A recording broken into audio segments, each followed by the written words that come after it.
Edgar Mitchell, 6th man, Apollo 14, walked on the moon. And I was in there interviewing him about UFOs at his home in Florida years ago.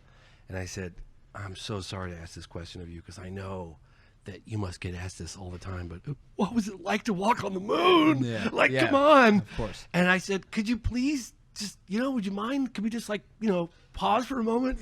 He goes, yeah, James, I'll do that. And so I sat there, and when I want to really capture a story someone's telling, and I did this with Travis Walton when he told me about what it was like when he woke up aboard that craft, I closed my eyes.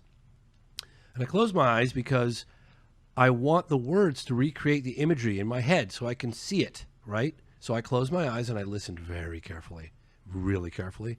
And he described, he's like, I might as well have been in a simulator for 3 days. We're hurtling through the vacuum of space towards this. We're watching the moon get bigger and the Earth get smaller.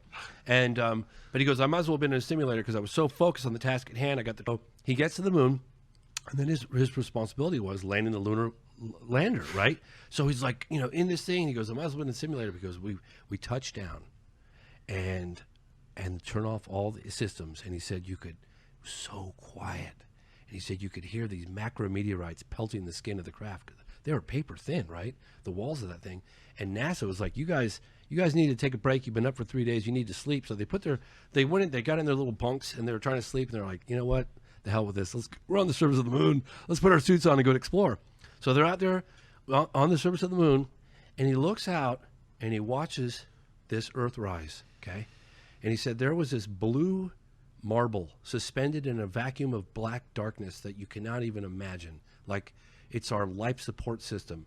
And he said it rose up like this blue marble. And he reached out and he put one hand up like this and he blocked out everything he knew, all the cultures, all the wars, all of everything. And he had this profound epiphany about it.